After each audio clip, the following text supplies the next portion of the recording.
The brutalist 2024 में release हुई एक ड्रामा फिल्म है जो शीत युद्ध के दौरान एक प्रतिभाशाली वास्तुकार लियोनार्डो की कहानी कहती है। लियोनार्डो अपनी पत्नी और बेटे के साथ युद्धग्रस्त यूरोप से अमेरिका भाग जाता है, जहां उसे आधुनिकतावादी वास्तुकला के जनक माने जाने वाले एक प्रसिद्ध वास्तुकार के अधीन काम करने का अवसर मिलता है। फिल्म लियोनार्डो के सपनों, महत्वाकांक्षाओं और नैतिक संघर्षों को दर्शाती है, क्योंकि वह एक नई दुनिया में अपनी पहचान बनाने की कोशिश करता है।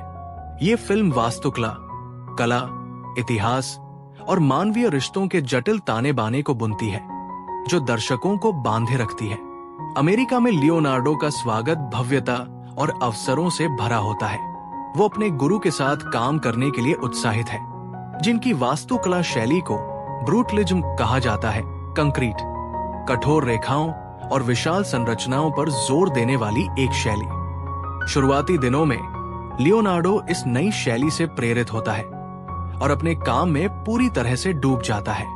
वो अपनी पत्नी और बेटे के साथ एक नया जीवन शुरू करने की कोशिश करता है, लेकिन अतीत की यादें और युद्ध के दर्द उसे परेशान करते रहते हैं। फिल्म ब्रूटलिज्म के उदय को दर्शाती है, जो उस समय की सामाजिक और राजनीतिक जलवायु का प्रतिबिंब था।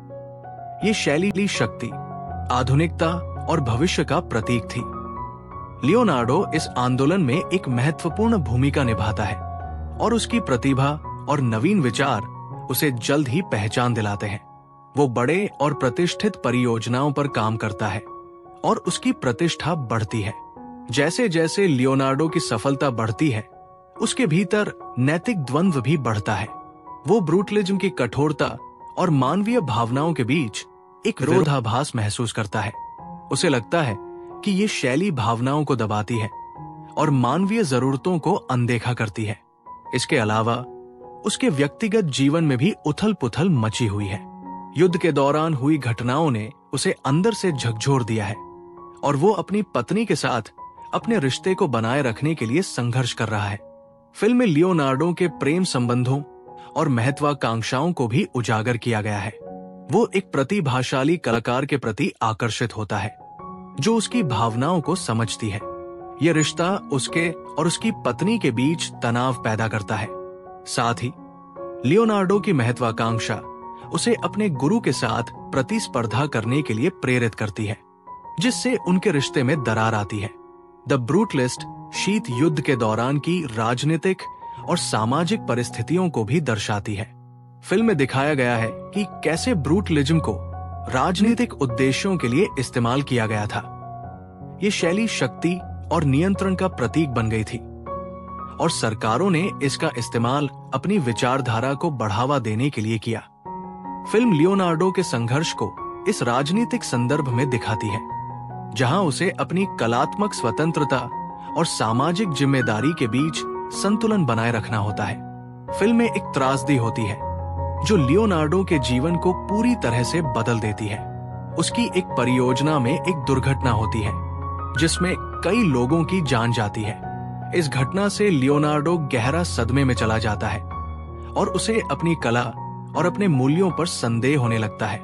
वो पश्चाताप से भर जाता है और अपने किए गए कार्यों के परिणामों का सामना करने के लिए मजबूर होता है। त्रासदी के बाद लियोनार्डो आत्मखोज की यात्रा पर निकलता है। वो अपनी पिछली गलतियों को सुधारने और अपने जीवन को एक नई दिशा देने का फैसला करता है। वो ब्रूटलिज्म से दूर हो जाता है और एक अधिक मानवीय और संवेदनशील वास्तुकला शैली की खोज करता है। वो अपने परिवार के साथ अपने रिश्तों को भी सुधारने की कोशिश करता है। फिल्म के अंत में लियोनार्डो एक नई शुरुआत करता है।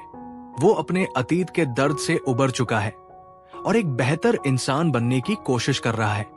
वो अपनी कला का उपयोग लोगों की मदद करने और समाज में सकारात्मक बदलाव लाने के लिए करता है। फिल्म उम्मीद और क्षमा के संदेश के साथ समाप्त होती है। द ब्रूटलिस्ट एक जटिल और विचारोत्तेजक फिल्म है, जो वास्तुकला, कला, इतिहास और मानवीय रिश्तों के बारे में महत्वपूर्ण प्रश्न उठाती है।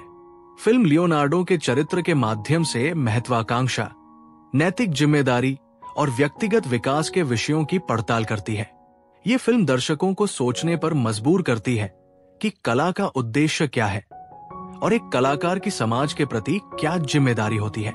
द ब्रूटलिस्ट एक शक्तिशाली और मार्मिक फिल्म है जो लंबे समय तक दर्शकों के दिमाग में बसी रहती है।